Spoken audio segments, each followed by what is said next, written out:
Así inicia Es Noticia, noticia en profundidad. Qué placer acompañarles. Soy Tatiana Pérez y les saludo desde nuestra sede central en Caracas, en Venezuela. A partir de este momento, en la próxima hora, tenemos 3 temas que son noticia. Aquí están primero, desplegados en titulares, en noticia, Estados Unidos. Con una inflación indetenible, la economía se ubica como tema central del electorado según encuestas. Quedan solo 3 días para los comicios de medio término y el gobierno Biden busca fuera del país fórmulas para resolver adentro, pero no lo logra. Analizamos este escenario político electoral. En noticia argentina, hoy se cumplen 2 meses y 3 días de eso que todos vieron por televisión. Yo también lo vi por televisión. Lo dijo este viernes la vicepresidenta del país, Cristina Fernández, al recordar el intento de asesinato en su contra.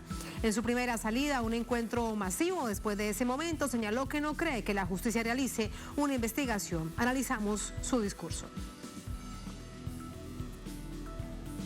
En noticia Chile, nos preguntamos en qué consiste la reforma del sistema de pensiones anunciada por el presidente Boric. ¿Qué pasará con las AFP? El nefasto modelo neoliberal de jubilación en el que de nada sirve cotizar porque debes trabajar toda la vida. Vamos a analizarlo.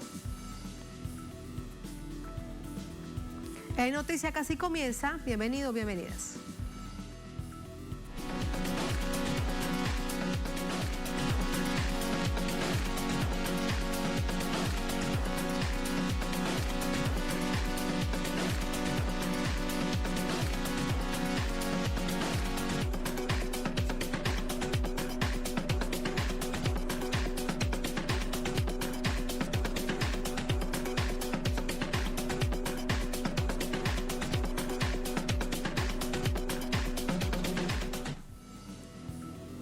En noticia Estados Unidos, a pocos días de las elecciones legislativas, hay pesimismo entre la ciudadanía sobre la situación económica, un escenario que se convierte en una oportunidad para que los republicanos recuperen el Congreso. Recordemos que es un Congreso de ambas cámaras y el próximo martes se elige en este proceso conocido como de medio término. Vamos a verlo. El 8 de noviembre, Estados Unidos renueva a los 435 congresistas de la Cámara y 1/3 de los senadores. Los sondeos presentan una eventual victoria en las 2 cámaras para los republicanos, aunque los demócratas todavía conservan alguna posibilidad de preservar la Cámara Alta. El presidente Joe Biden llega a esta cita electoral con una desaprobación de su gestión superior al 50% y un panorama económico que agobia a los estadounidenses. Alza de precios y una inflación persistentemente alta.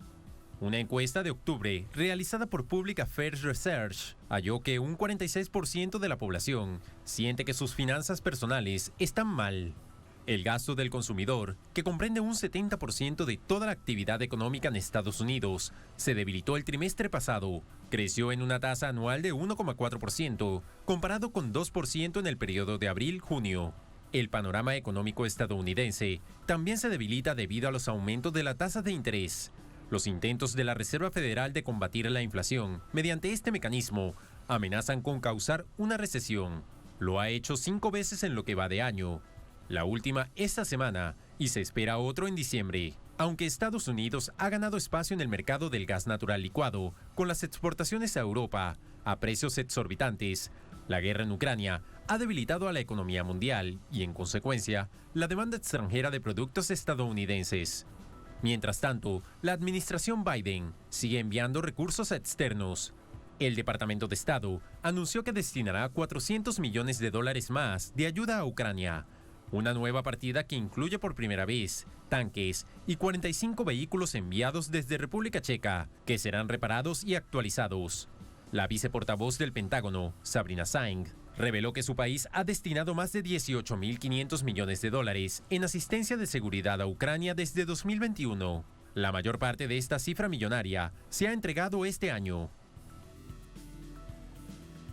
Allí parte de los hechos. Vamos a ampliar información con nuestra enviada especial a Washington, Aisa García. Hola Aisa, muy buenas noches. Y en este contexto, necesario preguntarte cómo están las apuestas, cómo están las posibilidades para republicanos y demócratas, cada uno con sus agendas, con los temas centrales que además son los que necesitaría escuchar la propia ciudadanía, no necesariamente la agenda de republicanos y demócratas. Adelante. Pues mira, Tatiana, primero que todo, muy buenas noches y te cuento que en estas próximas elecciones de mitad de mandato, que son el martes próximo, se decidirá qué partidos tendrán el control de la Cámara de Representantes y el Senado. Bueno, lo ha dicho muy bien estas historias que has puesto antes de ir a este reporte conmigo y como ahí bien claro lo dice, el aborto y la economía son temas clave. Pero hay mucho más en juego. Para empezar, Tatiana, la criminalidad y la eliminación de derechos como el aborto son factores realmente importantes para los votantes en este momento. Estados Unidos es un país que está muy polarizado, muy dividido, muy partido en dos más que nunca. Los republicanos enarbolan el tema económico, lo tienen así como bandera y la inflación más alta de los últimos 10 años para criticar a Biden y su gestión. Y bueno, también al Partido Demócrata. Ya no se habla tanto de la pandemia, de los gastos y el aumento del gasto público que la pandemia de la COVID-19 provocó, pero sí se habla de la carestía de la comida, de la ropa, de las rentas y la compra de casas, de la gasolina, en fin. Y esta especie de plebiscito diario que hace la gente cuando va a adquirir algo, pues lo usan en sus campañas bastante fuerte los republicanos y la extrema derecha, también los medios que lo apoyan. Y los votantes republicanos dicen estar muy temerosos, Tatiana, de una recesión y culpan al presidente Joe Biden de los problemas económicos actuales, que son reales, ¿eh? Por su parte, los demócratas han aprovechado el tema del aborto. ¿Por qué? Porque así puedan mostrar el nivel del conservadurismo de los republicanos. Ciertamente la anulación que hizo hace poco la Suprema Corte de Justicia, el famoso fallo del Roe contra Wade, que garantizaba el derecho constitucional a abortar legalmente en todo el país, fue una clara señal de la brecha que separa a demócratas y a republicanos. Algunos dicen que es lo mismo, pero en el tema del aborto no. No pocos en este país estaban horrorizados y siguen horrorizados porque consideran que se les arrebató un derecho básico, el derecho al aborto.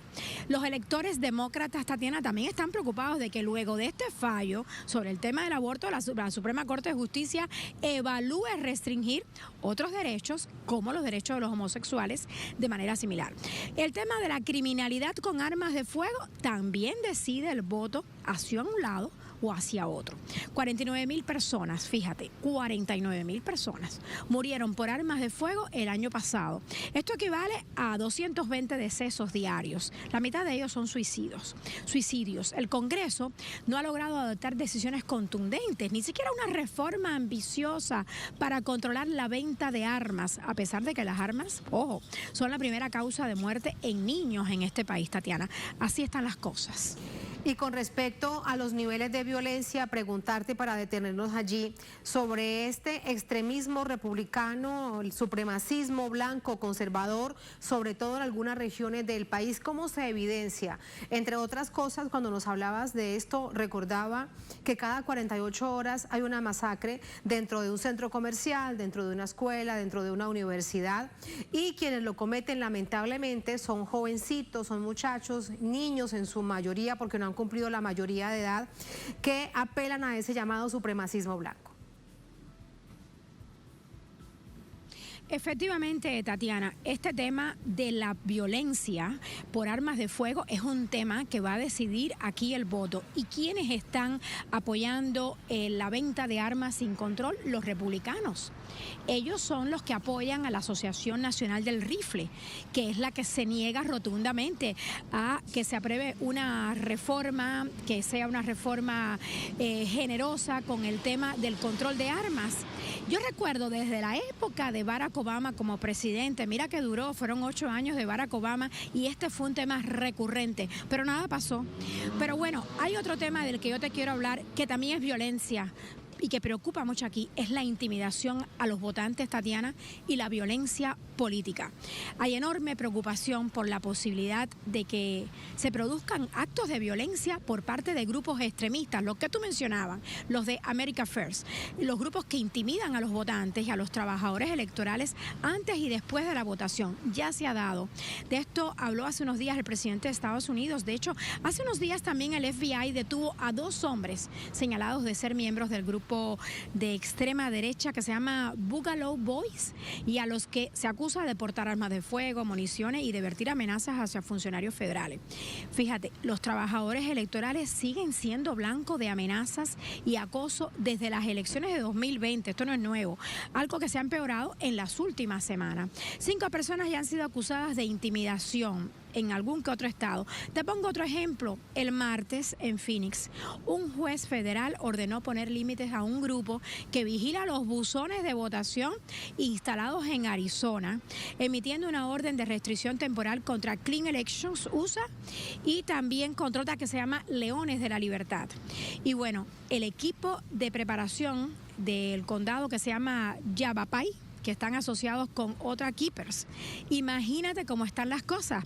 La preocupación por un aumento de la violencia política creció hace unos días, sobre todo después del ataque que sufrió el esposo de la presidenta de la Cámara de Representantes, Nancy Pelosi. Tú te acordarás de esto, por supuesto. Y bueno, Biden habló de esto hace 3 días en este discurso que hizo a las 7 de la noche, que duró 21 minutos. Biden vinculó el ataque contra el esposo de la presidenta de la Cámara de Representantes, contra Paul Pelosi, que además Nancy Pelosi, recordemos que es demócrata, es del partido de Biden.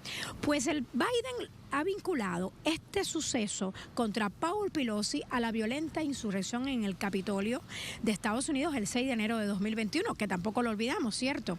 Y Biden advirtió en ese momento sobre el aumento del extremismo en Estados Unidos. Ya lo venía diciendo en sus discursos de campaña. Vamos, que él y Obama, también como Trump, han recorrido todo el país de punta a cabo buscando votos. O sea, no quieren ni perder ni una pulgada de poder. Y uno de los temas que más ha recalcado y que además es preocupación a nivel de todas las minorías acá. Nosotros estuvimos hablando hace unos días con un líder latino muy importante acá, bueno, porque ya viste, hemos estado haciendo historias, tú has presentado aquí en tu programa de noticias, otras han salido en edición central. Bueno, para hacer esas historias entrevistamos a mucha gente y nos llama la atención que los líderes latinos que hemos entrevistado, que son gente que educa sobre el derecho a votar, sobre la necesidad de que la gente salga a votar, y son gente que nos están diciendo, estamos súper preocupados por el extremismo de la derecha, estamos preocupados por esa violencia. Es más, Tatiana, ha vuelto a emerger el tema de que algunos votantes republicanos están amenazando con irse a una guerra civil, justamente si los republicanos no ganan la mayoría en el Congreso, en la Cámara de Representantes sobre todo. Y es que ellos creen de verdad que Donald Trump ganó las elecciones de 2020. ¿Y qué dice Biden? Bueno, esto que está pasando de la violencia política es responsabilidad de Donald Trump, porque para empezar, todavía 2 años después, no reconoce que él fue el gran derrotado en las elecciones de 2020. Imagínate por dónde van los tiros, Tatiana. Muy peligroso con estos ejemplos claros que nos entregas el panorama, sobre todo con estos mensajes de odio permanentes. Y a propósito de Trump, Aiza, con eso quiero despedirte. Medios locales hoy dicen que será cuestión solo de días que Donald Trump anuncie de nuevo una candidatura a la presidencia del país. Sí, bueno, él ha venido coqueteando con la idea desde que no aceptó los resultados electorales de 2020. Y bueno, hay que reconocer que Donald Trump cada vez es más fuerte dentro de las filas de los republicanos, del Partido Republicano. Pero hay dos temas que son sus grandes obstáculos en ese camino hacia la presidencia. Primero, el tema de los documentos ultra secretos, que fueron más de una docena, y clasificados que se encontraron en su casa. Los clasificados fueron más de 200 y se están investigando estos documentos, y sobre todo el hecho de por qué Donald Trump se los llevó a su casa después que terminó su mandato como presidente. Y lo otro es la vinculación de Donald Trump con el violento asalto al Capitolio el 6 de enero de 2021. Estos 2 temas, Tatiana, han sido, digamos que recurrentes a la hora de hablar si de verdad Donald Trump tiene posibilidades de ganar la presidencia de la República en 2024. Al mismo tiempo, Biden ha coqueteado también por su parte sobre esta idea de que él también quiere reelegirse, pero creo que las encuestas en este sentido dentro del Partido Demócrata no les favorecen. Al revés de Trump, que cada vez está más fuerte dentro de su partido, de los republicanos. Gracias, Aiza, por este completo panorama. Son ideas que sumamos al análisis de inmediato. Gracias. Hasta mañana. Buenas noches. Buenas noches, Tatiana. Chao, Aisa, hasta mañana. Para el análisis nos acompaña José Ignacio Martínez Cortés, profesor e investigador del Centro de Relaciones Internacionales en la Universidad Autónoma de México, del Laboratorio de Análisis en Comercio, Economía y Negocios, la CEN, nos acompaña desde Ciudad de México. Profesor, bienvenido, muy buenas noches. Tatiana, muchas gracias por la invitación, a la orden. Muchísimas gracias. Preguntarle desde su análisis, desde su perspectiva, hemos visto que uno de los temas centrales que pueden decidir, entre otras cosas, en esos llamados estados bisagra, la elección para ambas cámaras de medio término el próximo martes, es el tema económico, producto de una vida cotidiana bastante compleja, con una inflación que no logra detenerse. ¿Cuán impactante será este escenario en esas elecciones el próximo martes? Sí, este es precisamente el frente que tiene el Partido Demócrata, al cual no puede vencer a raíz de que ya tenemos un año de una creciente inflación en el mercado de la Unión Americana, y esto afecta principalmente los bolsillos de la clase media, que es la que define la parte referente a las elecciones intermedias históricamente. Vemos cómo es que principalmente en la zona norte de Estados Unidos, por cuestiones geográficas, es quien estos estados de la Unión Americana ya sufren las secuelas del otoño, del invierno que se acerca. Estamos a 45 días de un cruento invierno. Y esto ha provocado que los combustibles, el gas, por ejemplo, incremente, a pesar de que ha tenido una reducción la inflación. En estos 3 últimos meses se ha pasado de 8.76 a 8.2. No obstante, han incrementado las hipotecas en 7%, algo que no se había visto desde hace 30 años. De igual manera, están aumentando los créditos educativos privados de manera exorbitante. Asimismo, se está encareciendo el mercado de la construcción y también está incrementando la inflación alimentaria. Es decir, esto está golpeando fuertemente a los ciudadanos, que cada vez aumenta el mal humor social, y sin duda desde ya el Partido Demócrata tendrá un revés severo este 8 de noviembre próximo. Sí, y lo usa políticamente con todas sus estrategias el Partido Republicano para quedarse con ambas cámaras, con Cámara y con Senado. Pero, profesor Martínez, ¿por qué esta fórmula aplicada de buscar soluciones afuera del país para atender la situación doméstica del presidente Biden no le ha funcionado? Por ejemplo, vender con precios exorbitantes, mucho más a cuanto los conseguía la Unión Europea, el petróleo y el gas. Un punto. Por ejemplo, liberar también reservas de petróleo que tienen guardadas por millones, en un hecho que no es muy común en Estados Unidos por un asunto que llaman de seguridad nacional, pero tampoco logran resolverse. ¿Por qué entonces estas fórmulas no dan resultado? Esto se le ha revertido a Biden a raíz de que, conforme fue avanzando 2022, después de el 24 de febrero, en cuanto a la invasión en Ucrania por parte de las tropas rusas, pues esto afectó el mercado energético a nivel mundial, incrementó los precios, y esto también provocó que hubiera un incremento en los combustibles al interior de la Unión Americana, por un lado. Y por otro, también detonó aún más en cuanto al incremento de la inflación, ya que el aumento de los precios estaba escalando desde finales de 2021. Ello aunado también a que ya estaba terminando el periodo de el apoyo al consumo por parte de la Reserva Federal. Esto provocó que a partir de enero comenzara a tener decisiones la Reserva Federal en cuanto al aumento de la tasa de interés, al grado pues que estaremos cerrando 2022 con una tasa de interés de 4.25, 4.50, muy por abajo, por cierto, de la inflación. Esto no aminora el aumento de la tasa de interés. Y de hecho, profesor, esta semana se anunció lo que no se tiene. Claro, esta misma semana se anunció un incremento en las tasas de interés. Se tiene la expectativa que en diciembre, dentro de muy pocos días, este mes de diciembre, se dé, es decir, que finalice el año con otro incremento en tasas de interés de la Reserva Federal. Esto al final del año sí ayudará a reducir el nivel de inflación, pero de nuevo la pregunta, ¿qué impacto tendrá literalmente en la vida cotidiana de quienes viven en Estados Unidos? Sí, la próxima reunión de la Reserva Federal es 13 y 14 de diciembre. De ahí estará llegando la tasa de interés 4.5, 4.75.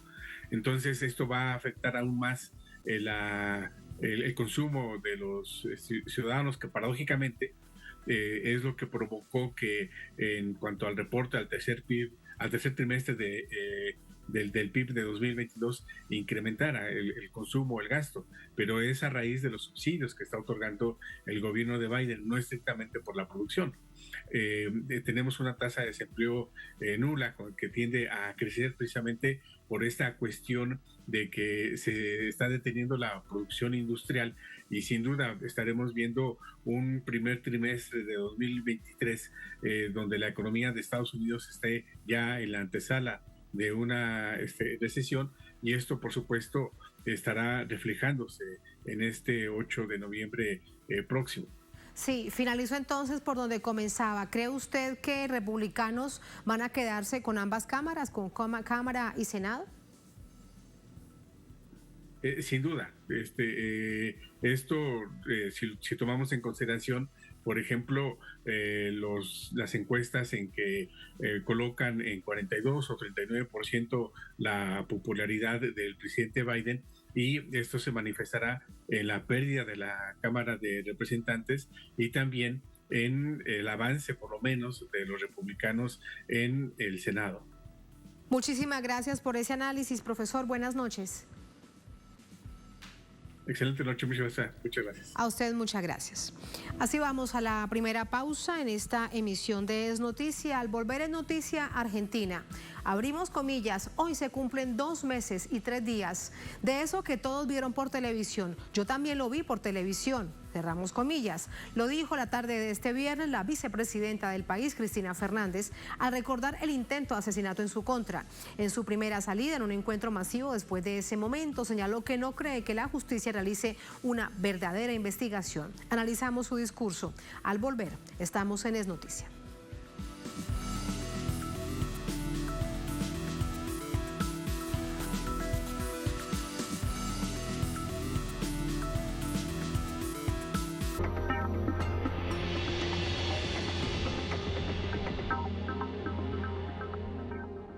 En Conviasa sabemos lo importante que es mover tu negocio. Por eso ofrecemos el servicio Conviasa Cargo. Hoy llevamos tu mercancía a más de 16 destinos internacionales. Con personal calificado y la mejor tarifa del mercado, podrás enviar hasta 90 toneladas. Contáctanos por nuestra página web, correo o el número que aparece en pantalla. Movemos tu negocio siempre a tiempo.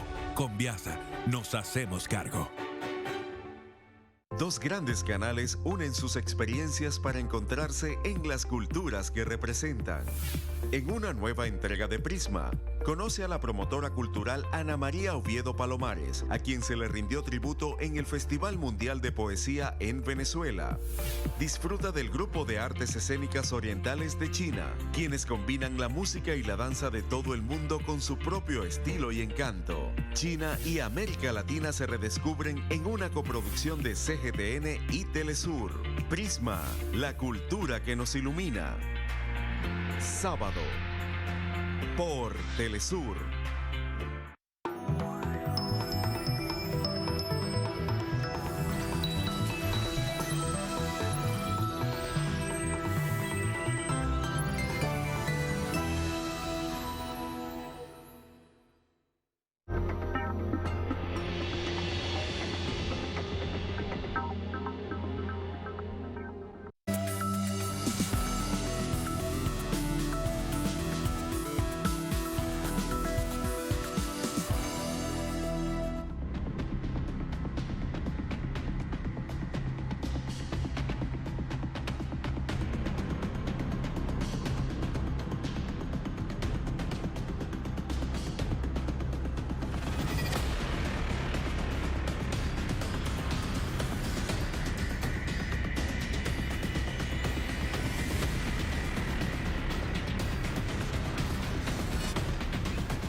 En noticia argentina, la vicepresidenta de la Nación, Cristina Fernández, lideró este viernes una reunión con delegados de la Unión Obrera Metalúrgica. Fue su primer acto masivo desde el atentado que sufrió a las puertas de su residencia hace 2 meses.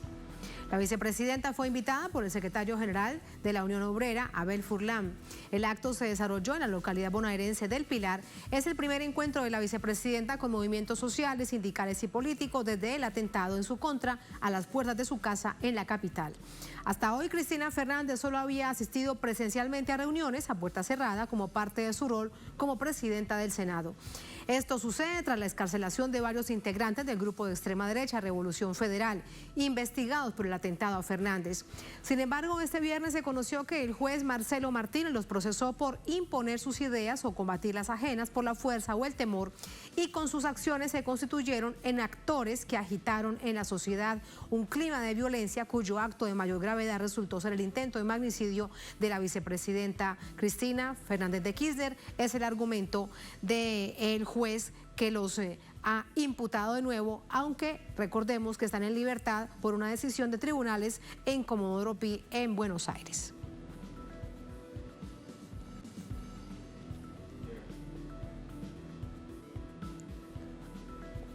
A propósito del discurso de la vicepresidenta, vamos a escuchar la primera parte donde ella dice: hoy se cumplen 2 meses. Y allí es la primera vez que explica qué ha significado en lo personal para ella, su familia, sus hijos y sus nietos este intento de magnicidio. Hoy se cumplen exactamente 2 meses y 3 días de eso que todos y todas vieron por la televisión. Saben que yo también lo vi por la televisión, ¿no? Yo no me di cuenta del arma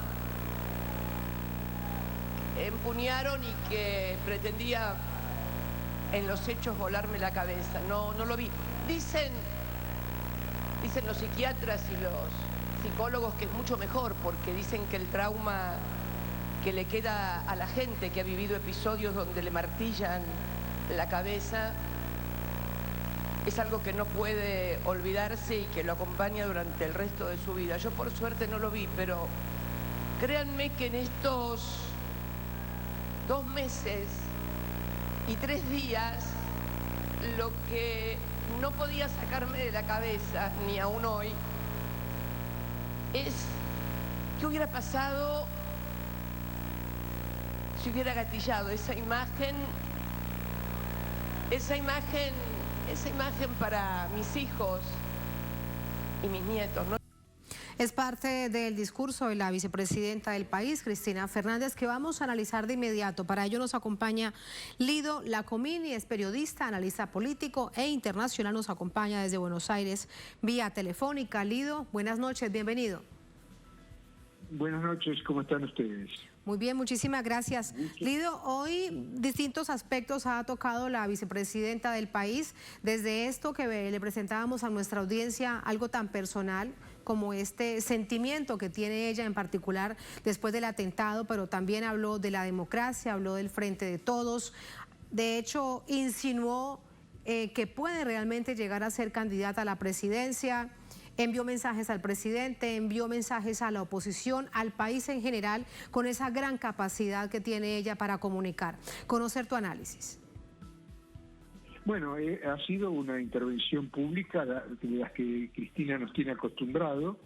Ha sido una virtual cadena nacional, porque la expectativa generada por su palabra fue enorme, y así actuó el público en general, que asistió a los televisores a ver nuevamente a Cristina cumpliendo un papel fundamental en la política argentina.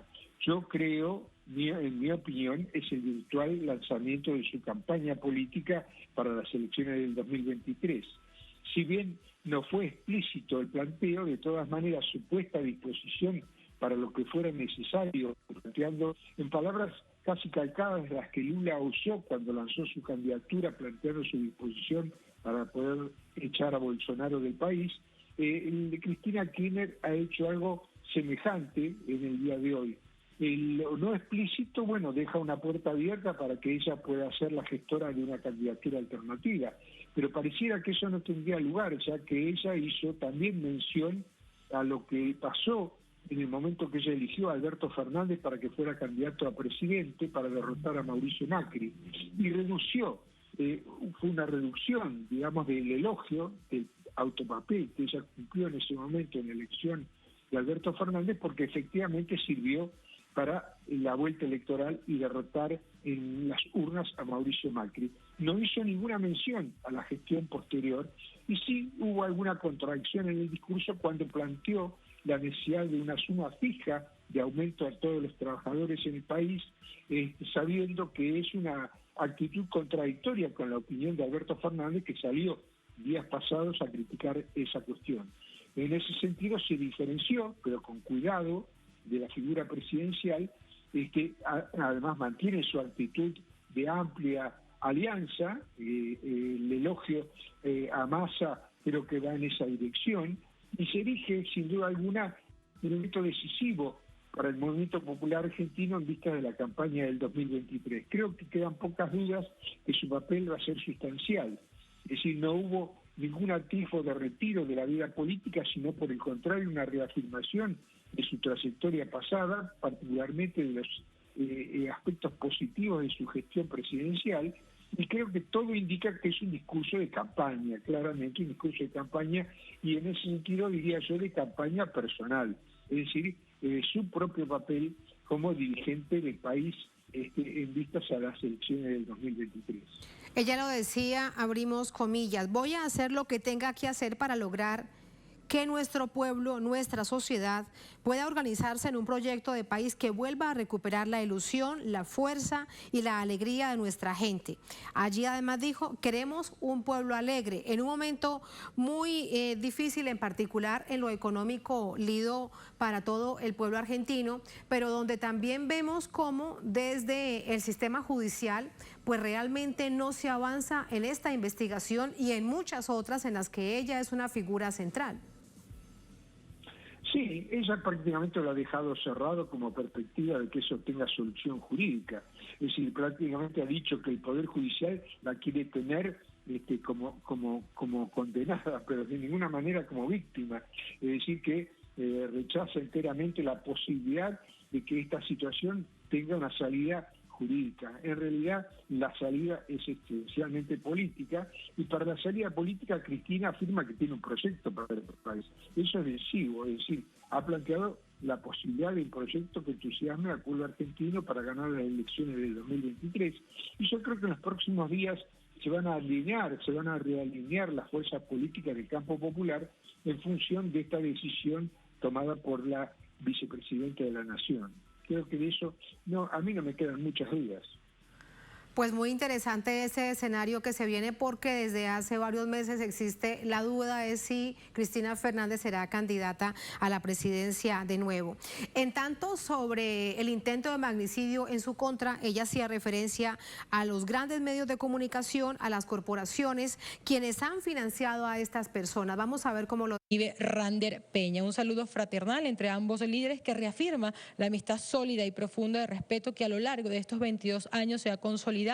El presidente Maduro ha reiterado su admiración hacia Ralph González por sus aportes hacia un mundo pluripolar y multicéntrico sin injerencia extranjera. El excelentísimo señor Ralph González ocupa el cargo de primer ministro de San Vicente y las Granadinas desde el 2001. Es uno de los líderes más respetados en el Caribe. En el ámbito regional ha sido un mandatario que se ha destacado por su posición favorable a las políticas de integración. Además, miembro central de la Comunidad del Caribe CARICOM y de la ALBA TCP. Ralph González fue reelecto por quinta vez el pasado 5 de noviembre de 2020 como primer ministro de San Vicente y las Granadinas. El presidente Nicolás Maduro y el primer ministro Ralph González han mantenido una dinámica y sostenida relación de intercambio político, social, cultural, basado en el respeto mutuo y la solidaridad compartida. Impulsa los principios de soberanía, solidaridad e independencia, al tiempo que han avanzado en diversas áreas estratégicas. Recordemos que San Vicente y las Granadinas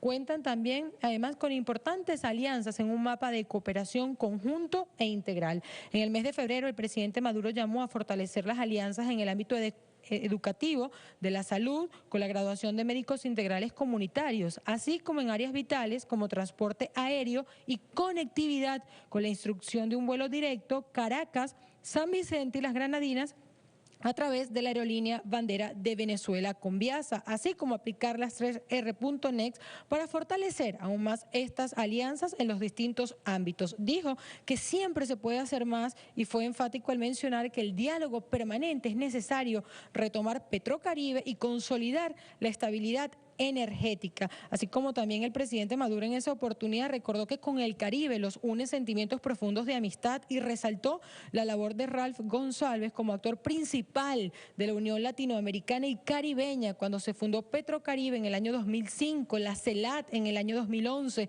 y la Alianza Bolivariana para los Pueblos de Nuestra América, ALBA, en el 2004. Siempre Ralph defendiendo la verdad en estos escenarios. Hay que destacar que este jueves la Universidad Bolivariana de Venezuela confirió el título doctor honoris causa al primer ministro de San Vicente y las Granadinas, Ralph González, en virtud de los méritos sumados en su trayectoria política, académica, cultural y humanista en favor de la emancipación de su pueblo. Durante el acto, la rectora de la Universidad Bolivariana de Venezuela, Sandra Oblitas, resaltó que Ralph González, líder del Caribe, con un alto espíritu de lucha por la unidad y justicia social, con méritos que lo determinan como un militante de la causa a favor de la construcción de una patria soberana, libre y antiimperialista. Un encuentro necesario en este tiempo histórico. Recordemos que la última vez que ambos mandatarios conversaron fue justamente en el mes de abril. En esta oportunidad, esta importante reunión bilateral para repasar el mapa de la República Bolivariana de Venezuela, Nicolás Maduro, quien recibió al primer ministro de San Vicente y las Granadinas, Ralph González. Esto se está llevando a cabo en el Palacio de Miraflores, en la capital de ese país suramericano, la República Bolivariana de Venezuela, en la ciudad de Caracas. Reiteramos la información. En este momento vemos imágenes del encuentro que sostiene el presidente de la República Bolivariana de Venezuela, Nicolás Maduro, con el primer ministro de San Vicente y las Granadinas, Ralph González, quien se encuentra en la República Bolivariana de Venezuela en una visita oficial. El primer ministro de San Vicente y las Granadinas se encuentra, sostuvo un encuentro en este momento con el presidente de la República Bolivariana de Venezuela. Y este primer ministro hace poco recibió un título de doctor honoris causa por parte de la República Bolivariana, por parte de la Universidad Bolivariana de Venezuela. Y como veíamos en este momento, se encontraba reunido en el Palacio de Miraflores con el presidente de Venezuela, Nicolás Maduro, el primer ministro de San Vicente y las Granadinas, Ralph González. Por supuesto, estas y otras informaciones serán ampliadas en próximas rondas de Telesur Noticias. Muchísimas gracias por su atención. De la pública, como poseedora, ¿no es cierto?, de un carisma sobre amplios sectores de la población, tendría todas las de ganar. Creo que apuesta a esa situación, ya que difícilmente la situación económica argentina bajo el gobierno de Alberto Fernández sea de una gran ayuda. Sin duda alguna, Massa tiene una gran responsabilidad en esto y los acuerdos entre ellos lo empujarán a tratar de tomar medidas que sean efectivas. Pero fíjate vos, ella, en lugar de criticar las debilidades del gobierno nacional en ese sentido, apunta contra los empresarios, los denuncia por ser los que forjan la salsa de precios, los que alientan el proceso inflacionario, porque lo que quieren es devaluación para poder sus dólares, los dólares jugados, los dólares que tienen a resguardo, encontrarse altamente valorizados. En el marco de una situación internacional también, no olvidemos, fuertemente compleja como es la situación geopolítica del mundo actual, ¿no? Así mismo es una situación internacional, mundial, muy compleja desde la perspectiva económica y social. Lido, muchísimas gracias por tu análisis, muy interesante. Buenas noches. Buenas noches, gracias a ustedes. Hasta luego.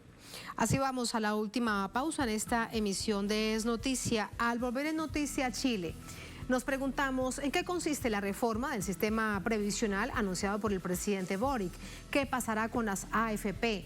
Ese nefasto modelo neoliberal de jubilaciones en el que nada sirve cotizar porque debes trabajar toda la vida. Lo analizamos al volver.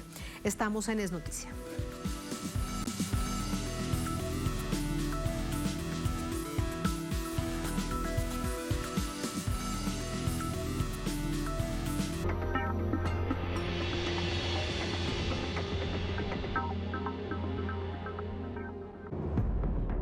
Documentales Telesur presenta. Hablar de Evita es hablar de un rostro reconocido por todos.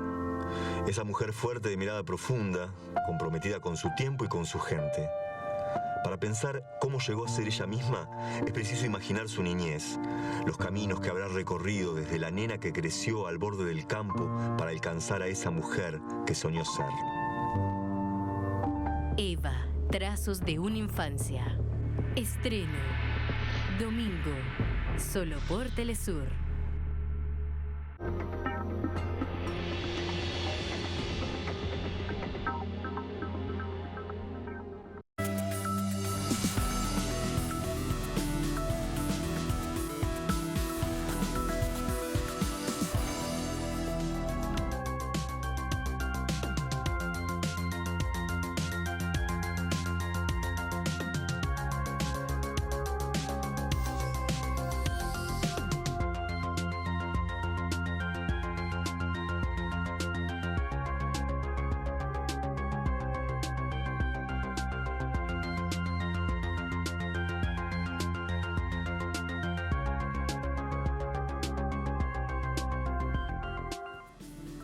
En Noticia Chile, el presidente Gabriel Boric tiene listo el cambio de modelo de las rechazadas AFP, un asunto central en las protestas sociales. Los gremios de trabajadores expresan que solo hay cambios de denominación que maquillan los beneficios de los grandes capitales. Vamos a verlo.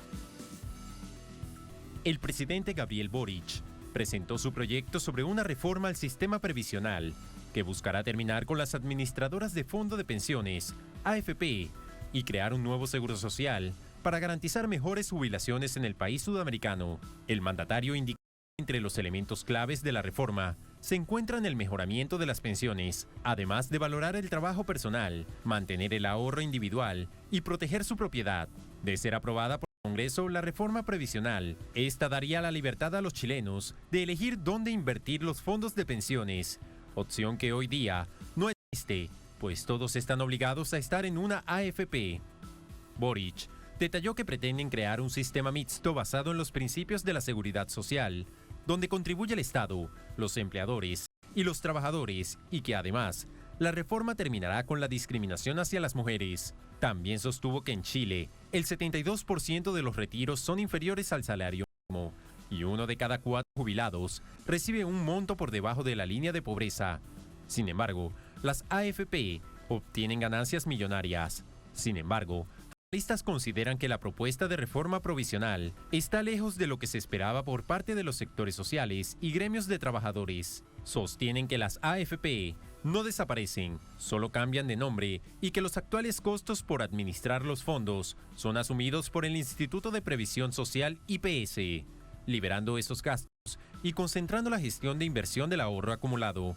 En resumen, las nuevas gestoras privadas o ex-AFP competirán con la nueva institución que viene a ser una gestora de inversión pública, y eso significa que aparecen de nuevo las comisiones de intermediación. La Coordinación Nacional de Trabajadoras y Trabajadores alerta que, en caso de aprobarse la propuesta de Boric, los grandes capitales no se verán afectados. Por el contrario, entre las compañías beneficiadas se encuentran MetLife, dueña de AFP Provida, principal dueña de AFP Cuprum, Prudential junto a la CCHC, dueña de AFP Habitat, y los grupos nacionales como Vicevida, Consorcio Grupo Penta.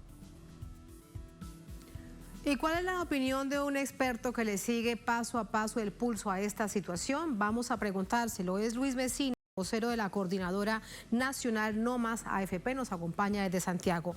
Luis, qué placer saludarte. Muy buenas noches.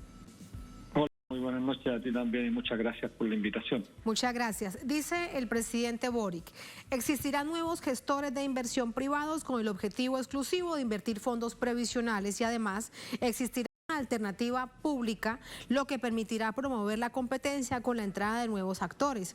Eso ha dicho así, pues suena bastante bien, Luis. Tu análisis, adelante. Sí, mire, bueno, se persiste en esta idea de incorporar en un lenguaje o incorporar en el lenguaje de la seguridad social conceptos que no guardan absolutamente ninguna relación con ello. Se habla libertad para elegir, propiedad de los fondos, heredabilidad, gestoras de inversión. ¿Qué tienen que ver estos conceptos, estos términos con la seguridad social? Lo puedo decir con mucha propiedad, no tienen nada que ver, nada que ver. Estos conceptos corresponden justamente a la lógica que se instaló en Chile bajo la tiranía, bajo la dictadura cívico-militar en el año 81, y que desgraciadamente y lamentablemente siguen perdurando hasta el día de hoy. Ahora bien, me refiero a las propuestas que ha hecho el presidente Boric. Nosotros hemos sido autocríticos porque valoramos dos aspectos de la propuesta. La primera, es que el gobierno decidió fortalecer el Instituto de Previsión Social, el IPS, que es el único organismo que logró mantenerse después que la dictadura privatizó todo el sistema de seguridad social chileno. Es el único organismo que cumple un rol de seguridad social en Chile. ¿Y qué hace ese Instituto de Previsión Social? Paga las pensiones a los antiguos jubilados de las antiguas cajas que existían antes de la privatización. Son cerca de 600.000 personas y lo ha hecho bastante muy eficiente el IPS. Nuestra propuesta también planteaba que nos fuésemos todos ahí y esa institución se fortaleciera con más personal, con más recursos, con más autonomía e independencia de los gobiernos de turno, de forma tal que su único objetivo fuera administrar la seguridad social. Pues bien, el gobierno toma un aspecto de eso y lo consideramos positivo. El segundo aspecto que valoramos es que el gobierno aumenta la pensión garantizada universal, PGU, que inventó Piñera, Sebastián Piñera, un poco antes de irse, cuya cobertura inicial en el pilar solidario que habían inventado la presidenta Bachelet, da cobertura solamente un 60% de la población. Piñera lo aumentó un 90%. Y Boric plantea llevarlo al 100% universal. Esto viene una trampa para quienes están en el exterior, quizás no lo logren comprender porque debe ser una temática absolutamente rara el caso chileno. El caso chileno es raro, pero es el primer país del mundo que privatizó íntegramente la seguridad social. Es extraño, pero aquí un paréntesis, Luis, es que le funcionó tan bien a los sistemas y a los capitales privados que luego se regó ese modelo en varias partes de América Latina y del mundo. El segundo país que lo copió textualmente fue Colombia. Así que seguramente quien nos vea y nos escuche en otras partes de América Latina tendrá mucha atención sobre esto porque es un tema estructural para cualquier país. Sí, bueno, se instaló en los países del este después de la caída del muro, en varios países, Polonia, Rumania, la Federación Rusa, etcétera. Y también, bueno, casi toda la región de América Latina, sin embargo ya todos los países vienen de vuelta, o sea, renunciaron y desprivatizaron, volvieron a los sistemas públicos porque se dieron cuenta que esto era una estafa. Bueno, pero Chile ha continuado durante 41 años y lo que ocurre es que la propuesta del presidente, ya mencioné los dos aspectos positivos. El tema de la pensión garantizada universal, la PGU, que tiene un monto de 250.000 pesos, es positiva, pero particularmente para el pilar no contributivo. Esto, para quienes nos escuchan, es para aquella gente que nunca contribuyó, que nunca aportó al sistema, pero que trabajó aportando a la sociedad de manera significativa. Nos referimos concretamente al trabajo no remunerado, trabajo cuidado, trabajo doméstico. Nuestras madres, nuestras abuelas, que en el pasado trabajaban mucho más que nosotros, sin jornadas laborales, domingos, festivos, y nadie les pagaba, pues. Entonces, es muy coherente que una sociedad se haga cargo de ese problema y pague. Ahí estamos totalmente de acuerdo. ¿En qué tenemos un reparo? Que eso se hace con recursos públicos, lo que también parece correcto, pero se financia con los impuestos generales y con el impuesto más regresivo que el IVA, el impuesto al valor agregado a todos los productos de consumo. Y en ese caso los pobres son los que más pagan, porque prácticamente los pobres destinan casi el 100% de su ingreso a consumir productos que están afectos a IVA. Y en términos relativos los pobres pagan más que los ricos en nuestro país. Y si no hay una reforma tributaria que efectivamente haga tributar mucho más al capital financiero y a los grandes grupos económicos, entonces lo que va a ocurrir, nosotros lo dijimos, este sistema las AFP no ponen nada y seguirán con el negocio espurio. Y el planteamiento del presidente Boric en orden a generar un 6%, una cosa bastante rara también, un 6% de mayor cotización que tendrían que hacer los empresarios. Para quienes nos escuchan, Chile es el único país donde los empresarios no colocan un solo peso a la previsión. y los trabajadores somos los que más cotizamos en el mundo. Casi un 11,3% promedio de nuestro salario todos los meses. Se nos descuenta para financiar el mercado de capitales, no para pagar pensiones. Bueno, pero eso va a continuar. El presidente lo dijo claramente y eso nos pareció permíteme para entenderlo con toda claridad. El sistema empresarial, el sistema patronal, no da ni un solo recurso al sistema previsional de sus trabajadores. Así es. Nada. Así es. Chile, el único error, para decirlo sutilmente, el único error que hay en el planeta. No hay ningún sistema de pensiones donde el empleador se desentienda completamente. Nosotros pertenecemos a la OCDE, a la OCDE, y muchas veces los gobiernos acá se pavonean de que Chile jugaba en la primera liga. Y resulta que Chile es el único país de la OCDE que no tiene un aporte patronal para la seguridad social. Bueno, ahora se está planteando un 6%, pero el 10%, que el gobierno, eso no lo entendemos, lo sube al 10,5%, y eso es transferir una fracción importante del salario nuestro al mercado de capitales. Es decir, Chile, y esto espero que pueda explicarlo claramente, Chile tiene un fondo de pensiones que al día de hoy está en 148.800 millones de dólares. Para que tengan una comprensión, esto representa el 56% del Producto Interno Bruto de Chile. Es mucha plata, 56%. Y ese capital es lo que se constituye como mercado de capitales donde se financian los grandes grupos económicos. Es decir, los y las trabajadoras destinamos todos los meses una fracción de nuestro salario para financiar a las grandes corporaciones, tanto nacionales e internacionales, que a través de la emisión de bonos, emisión de acciones, capturan este ahorro para sus propósitos. Y cuando llega la hora de pagar pensiones, Chile tiene una de las pensiones medidas en términos de dólares equitativos con el resto de América Latina, una de las más bajas, aunque no se crea, porque como a Chile lo han presentado en el concierto internacional como uno de los países con mayor desarrollo, toda vez que tiene un ingreso per cápita casi el más alto de la región, lo muestran siempre como un país casi en vía, casi desarrollado.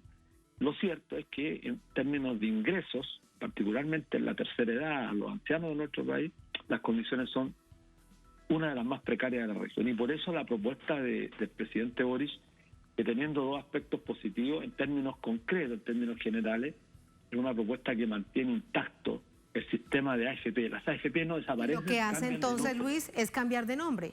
Lo que hacen es ponerles otro nombre, las gestoras privadas.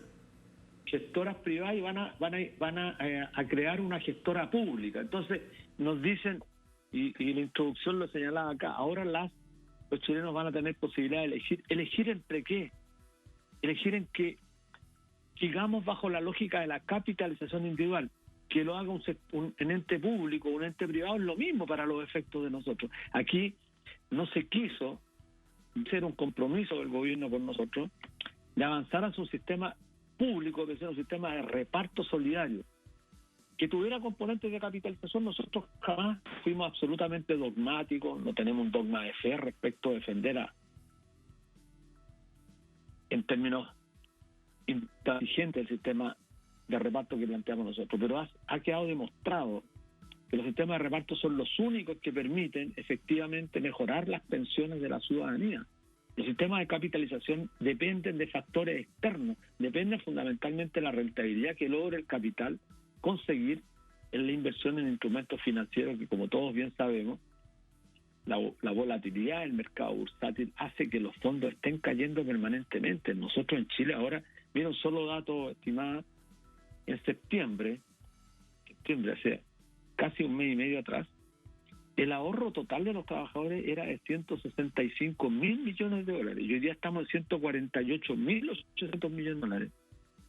Es decir, hemos perdido 17.000 millones de dólares por efecto de la caída y el derrumbe de los precios de los activos en los cuales están invertidos nuestros ahorros en el exterior. Entonces, se da la paradoja que esta propuesta, que puede mejorar en algún porcentaje, como consecuencia de la baja rentabilidad que tienen la especulación de nuestros fondos en el mercado financiero, siga cayendo, pues. Y si sigue cayendo, los trabajadores que se pensionan en términos individuales, porque aquí no existe el reparto solidario, van a ser incapaces de poder autofinanciar una pensión porque su ahorro ha sido esfumado en la especulación financiera. Tal como ha funcionado durante todos estos años, estas décadas con las AFP. Por último, preguntarte, pensando un poco en otros ejemplos del modelo de las llamadas gestoras públicas en otras partes de nuestra América Latina.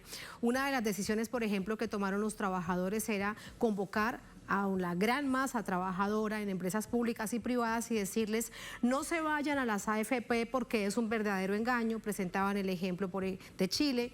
Tenemos que irnos todos a la empresa pública del Estado porque al final de cuentas allí vamos a tener un poco más de seguridad. ¿Hacia dónde piensas en caso tal de que esto lo presente el gobierno, sea aprobado por el Congreso y ya sea una realidad? Mira, muy buena como te dijera, la perspectiva la perspectiva como se coloca la posibilidad de que efectivamente esto exista, lo que dices tú, en orden a que la gente viendo un órgano público decía, bueno, nos vamos de lo privado a lo público, por lo tanto las derrumbamos porque no van a tener afiliados con los cuales hacer negocios. Es una lógica un poco mecánica, pero podría llegar a funcionar. Pero hay un elemento que conspira contra esa idea. Como las gestoras de inversión, tanto privadas como públicas, van a tener que demostrar que son eficientes en la administración del ahorro, y eso, la eficiencia se mide en este particular caso del modelo chileno sobre la base de cuánta rentabilidad son capaces de hacernos retornar a nuestros ahorros individuales y personales. Entonces, las gestoras privadas, y esto es lamentable en un modelo de salvaje capitalismo como el chileno, las gestoras privadas tienen más experticia en la materia porque son campeones de la especulación. Y ellos tienen los contactos suficientes a través de los fondos de inversiones, tanto nacionales como internacionales, para buscar mercados que rentan mucho más que los mercados productivos. Porque es la especulación financiera que hoy día reina en el planeta. Entonces, imagínate tú una gestora pública que tenga la concepción de invertir recursos que tengan como propósito no ser extractivista, ayudar al respeto al medio ambiente, sean amigables con el ecosistema, pero además pretendan desarrollar nuestro país. Es evidente que la tasa de retorno va a ser mucho más baja, güey.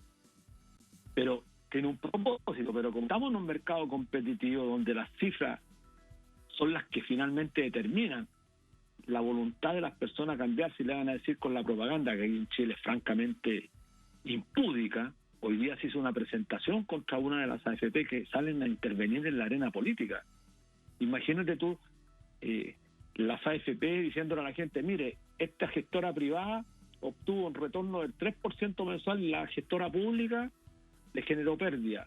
La gente, por supuesto, que va a poner todo en duda, porque la campaña ya comenzó contra los organismos públicos. Por eso decíamos nosotros, lo más prudente era que el gobierno hubiese presentado una propuesta integral del sistema de reparto y salir de la lógica de la especulación financiera, porque en ese terreno nosotros, aquellos que creemos en la seguridad social real como un derecho y no como un negocio, vamos perdidos, porque ellos, hay que decirlo, su especialidad